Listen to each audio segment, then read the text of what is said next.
मेरे प्यारे बच्चों, आप सबको मेरा नमस्कार जोहार। कैसे हैं बच्चों? उम्मीद करता हूं कि आप सब अच्छे और स्वस्थ होंगे।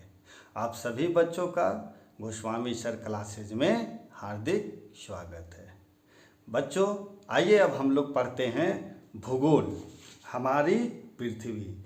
यह सामाजिक विज्ञान की पाठ्यपुस्तक है और वर्ग 6 की है। तो हमारी पृथ्वी ये पाठ पुस्तक में हम लोग अध्याय 2 को पढ़ रहे थे, ग्लोब, अक्षांश और देशांतर। आप लोगों को मैंने पिछले 2 वीडियो में ग्लोब के बारे में, अक्षांश के बारे में और देशांतर रेखाओं के बारे में जानकारी दिया था। बच्चों, देशांतर रेखाओं को भी अंशों में मापा जाता है। प्रत्येक अंश को मिनट में तथा मिनट को सेकेंड में विभाजित किया जाता है। ग्लोब पर अक्षांश रेखाओं एवं देशांतर रेखाओं के जाल को ग्रिड कहा जाता है। तो कभी अगर आपसे प्रश्न पूछा जाए कि ग्रिड क्या है, तो आपको जवाब देना है कि ग्लोब पर अक्षांश रेखाओं और देशांतर रेखाओं के जाल को ग्रिड कहा जाता है। बच्चों, अगर किसी स्थान के अक्षांश और देशांतर की सही जानकारी हो तो ग्लोब पर उस स्थान का आसानी से पता लगाया जा सकता है। बच्चों, अगर आप अपने झारखंड की राजधानी रांची शहर की बात करें तो हमारा रांची शहर जो है वह 23 डिग्री 34 उत्तरी अक्षांश, 85 डिग्री 30 पूर्वी देशांतर पर स्थित है। आप इसे ग्लोब पर देखिए, जहां ये दोनों रेखाएं 23 डिग्री 34 उत्तरी अक्षांश और 85 डिग्री 30 पूर्वी देशांतर जहां एक दूसरे को काटती है, यही क्या है, रांची शहर की स्थिति बताती है। तो ये हम आसानी से जान सकते हैं। तो बच्चों, हमने आप लोगों को ग्रीनविच प्रमुख याम्योत्तर के बारे में बताया था और जो प्रमुख याम्योत्तर है वह ब्रिटेन के ग्रीनविच स्थान से गुजरता है और इसका मान कितना डिग्री देशांतर रखा गया है, तो 0 डिग्री देशांतर रेखा रखा गया है और यहीं से 180 डिग्री पूरब और 180 डिग्री पश्चिम तक हम लोग गणना करते हैं। बच्चों, कुल देशांतर रेखाओं की संख्या आप लोगों को मैंने बतलाया था, तो कितनी है, तो 360। देशांतर रेखा हमेशा उत्तर से दक्षिण खींची जाती है। याद रखेंगे, देशांतर रेखा किधर से खींची जाती है, तो हमेशा उत्तर से दक्षिण खींची जाती है। तो ये था बच्चों देशांतर रेखाओं की जानकारी। आज हम लोग देशांतर और समय के बारे में पढ़ेंगे और जानेंगे। तो आइए हम लोग शुरू करते हैं आज अध्याय 2 में अंतिम भाग। तो बच्चों, समय को मापने का सबसे अच्छा साधन पृथ्वी और ग्रहों की गति है। आपको मैंने पिछले पाठ में पृथ्वी के बारे में और ग्रहों की जानकारी दी थी। ये क्या करते हैं, ये विभिन्न ग्रह जो हैं अपने अक्ष पर सूर्य के चारों ओर चक्कर लगाते हैं। तो बच्चों, सूर्योदय और सूर्यास्त प्रतिदिन की घटना है, अतः स्वाभाविक रूप से पूरे विश्व में समय निर्धारित करने का यह सबसे अच्छा साधन है। स्थानीय समय का अंदाज सूर्य के द्वारा बनने वाली परछाइयों से लगाया जाता है। याद रखेंगे, हम लोग स्थानीय स्तर पर जो समय का अंदाज लगाते तो सूर्य के द्वारा जो परछाई बनती है, ठीक है, तो उससे हम अंदाज लगाते हैं। जो दोपहर में सबसे छोटी सूर्योदय तथा सूर्यास्त के समय लंबी होती है। अगर आप अपनी छाया को अगर दोपहर में देखेंगे तो वह छोटी नजर आएगी और सूर्यास्त और सूर्योदय के समय लंबी दिखती है। देशांतर रेखा का उपयोग किसी स्थान का समय निर्धारण करने में किया जाता है। तो देशांतर रेखा का उपयोग क्या किस में किया जाता है? तो किसी स्थान का समय निर्धारण करने में किया जाता है। किसी भी देशांतर पर जब सूर्य अपनी स्थिति में होगा तो उस देशांतर पर स्थित सभी स्थानों पर क्या होगा? दोपहर होगा। बच्चों याद रखेंगे, याद रखने वाली बात है कि किसी भी देशांतर पर जब सूर्य अपनी सर्वोच्च स्थिति में होगा तो उस समय देशांतर पर स्थित अर्थात उस देशांतर रेखा पर जितने भी स्थान स्थित हैं उस समय सभी स्थानों में क्या होगा? दोपहर होगा। बच्चों एक चीज जानने योग्य बात है, ग्रीनविच से गुजरने वाली प्रधान मध्याह्न रेखा या प्रधान याम्योत्तर के पूर्व स्थित देशों में सदैव आगे और पश्चिम स्थित देशों में सदैव पीछे रहता है। तो बच्चों चूंकि पृथ्वी अपने अक्ष पर पश्चिम से पूरब घूमते हुए सूर्य का चक्कर लगाती है, तो पृथ्वी अपने अक्ष पर किस दिशा में घूमती है? तो अपने अक्ष पर पश्चिम से पूरब घूमते हुए सूर्य का चक्कर लगाती है। इसी के कारण से सूर्योदय सदैव पूरब दिशा में होता है और सूर्यास्त पश्चिम दिशा में होता है। इसी क्रम में 1 डिग्री देशांतर सूर्य के सामने से 4 मिनट में गुजरती है। इसलिए पृथ्वी को सूर्य के सामने से 15 डिग्री देशांतर पार करने में अर्थात 15 गुने 4 60 मिनट अर्थात 1 घंटे का समय लगता है।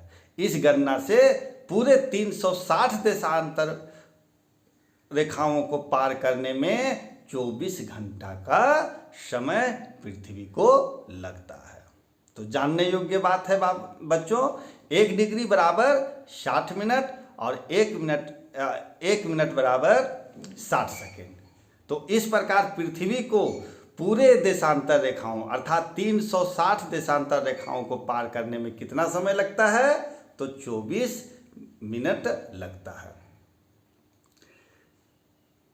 हमें पता है कि 15 डिग्री देशांतर पार करने में 1 घंटा का समय लगता है। इसलिए यदि ग्रीनविच जो स्थान है प्रधान याम्योत्तर जो रेखा है वहाँ पर दोपहर के 12 बज रहे हैं तो 15 डिग्री पूर्वी देशांतर पर दोपहर का 1 और 15 डिग्री पश्चिम देशांतर पर सुबह का 11 बजेगा।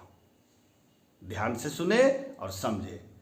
15 डिग्री देशांतर पार करने में 1 घंटा का समय लगता है।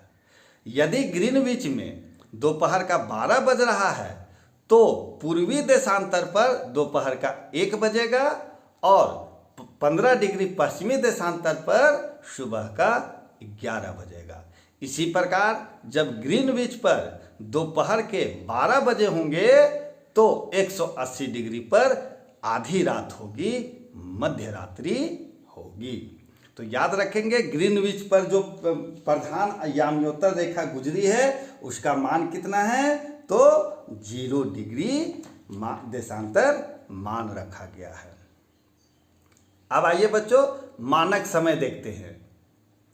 अलग अलग देशांतरों पर स्थित स्थानों के समय के स्थानीय समय में अंतर होता है, जिसके कारण अनेक देशांतरों से होकर गुजरने वाली रेलगाड़ियों के लिए समय से सारणी तैयार करना कठिन होता है।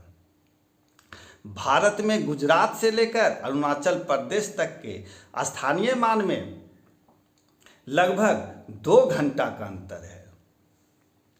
अगर हम देखते हैं अपने भारत में तो गुजरात से लेकर अरुणाचल प्रदेश तक का स्थानीय मान में स्थानीय समय में लगभग 2 घंटा का अंतर है, क्योंकि भारत के पूर्वी एवं पश्चिमी भाग के देशांतर में लगभग 30 डिग्री का अंतर है।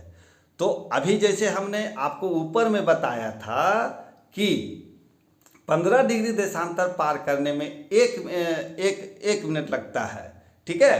15 गुने 4 60 मिनट अर्थात 1 घंटा लगता है। तो 30 डिग्री देशांतर रेखाओं को जब 15 डिग्री देशांतर पार करने में 1 घंटा लगता है तो 30 डिग्री पार करने में कितना लगा?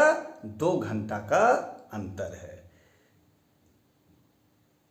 यह इसलिए होता है कि भारत के पूर्वी भाग और पश्चिमी भाग के देशांतर में लगभग 30 डिग्री का अंतर है, इसलिए 2 घंटा का अंतर हुआ। इसलिए यह आवश्यक है कि देश के मध्य से गुजरने वाले किसी देशांतर के स्थानीय समय को देश का मानक समय माना जाए। आप अपने पाठ्य पुस्तक में चित्र संख्या 2.8 को देखिए। अभी आपके स्क्रीन पर जो चित्र दिखाई दे रहे हैं यह आपके पाठ्य पुस्तक 2.8 में है। तो यह जो रेखा जो है, जो आप एक सीधी रेखा आप देख रहे हैं यहाँ पर, ये जो आप सीधी रेखा देख रहे हैं, जो ये क्या है? प्रधान, ये भारत का मानक याम्योत्तर रेखा है और इसका माप है 82.5 डिग्री पूर्वी देशांतर। ठीक है बच्चों, तो ये हमारा है भारत का मानक याम्योत्तर। बच्चों अभी आप अपने स्क्रीन पर जो देख रहे हैं विश्व का नक्शा, ये विश्व के समय क्षेत्र को दर्शाया जा रहा है। तो आप अगर ध्यान से देखेंगे तो आपको यहाँ 0 डिग्री यहाँ नजर आ रहा होगा। यही क्या है? यही हमारा प्रधान याम्योत्तर या प्रमुख याम्योत्तर देशांतर रेखा है जो 0 डिग्री है। अब आप इसे गौर से अगर देखते हैं तो हर स्थानों का, माने विश्व के अलग अलग क्षेत्रों का यह समय बताता है। तो 0 डिग्री के पूरब की ओर अगर आप चले तो आपको 0 से 15, 30, 45, 60 आपको इधर से नजर आ रहे हैं और इधर आपका पश्चिम की ओर भी आपको नजर आ रहे हैं। तो ये क्या है? ये जो आप चित्र देख रहे हैं यह विश्व का समय क्षेत्र है।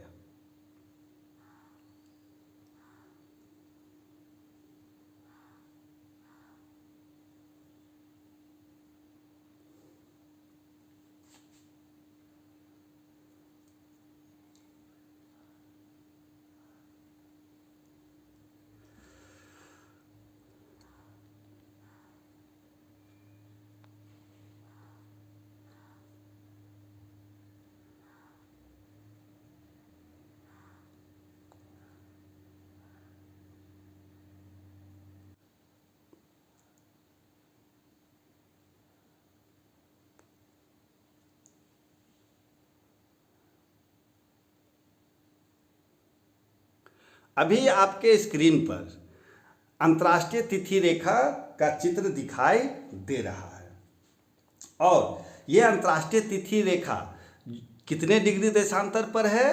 तो 180 डिग्री देशांतर रेखा पर है। तो बच्चों 180 डिग्री देशांतर रेखा को अंतर्राष्ट्रीय तिथि रेखा कहा जाता है। याद रखेंगे कि अंतर्राष्ट्रीय तिथि रेखा कितने डिग्री देशांतर रेखा को कहा जाता है? तो 180 डिग्री देशांतर रेखा को अंतर्राष्ट्रीय तिथि रेखा कहा जाता है। और यह कहाँ से कहाँ गुजरती है?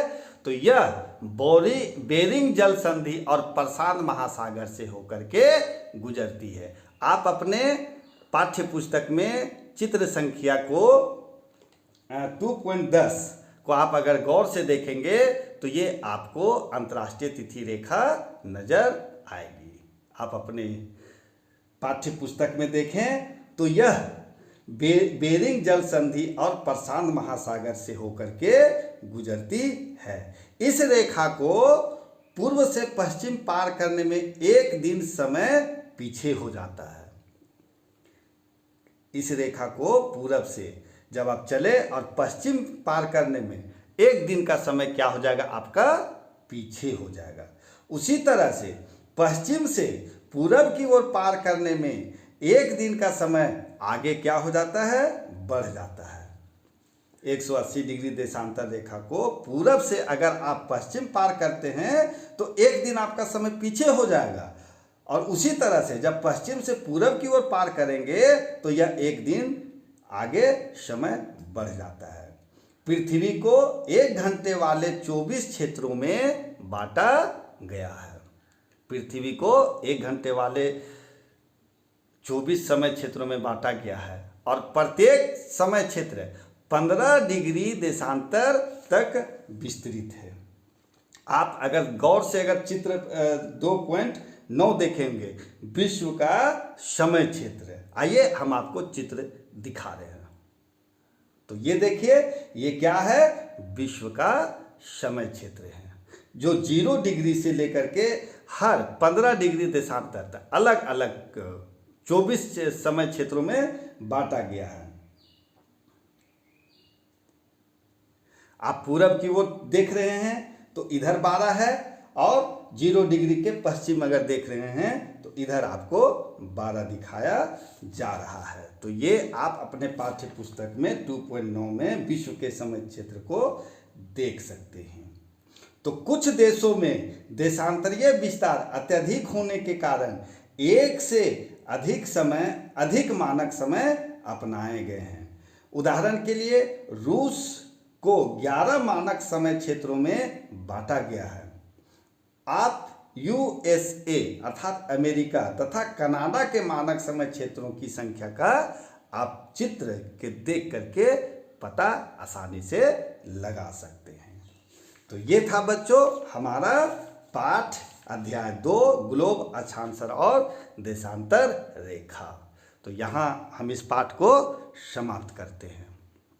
तो उम्मीद है बच्चों कि आपको ग्लोब, अक्षांश और देशांतर रेखाओं तथा पृथ्वी के तापकटिबंधीय, देशांतर क्या है, अक्षांश क्या है, साथ ही साथ देशांतर और समय, मानक समय और अंतर्राष्ट्रीय तिथि रेखा के बारे में जो जानकारियां मैंने आपको दिया वह आपको अच्छा लगा होगा और आप अच्छी तरह समझ गए होंगे।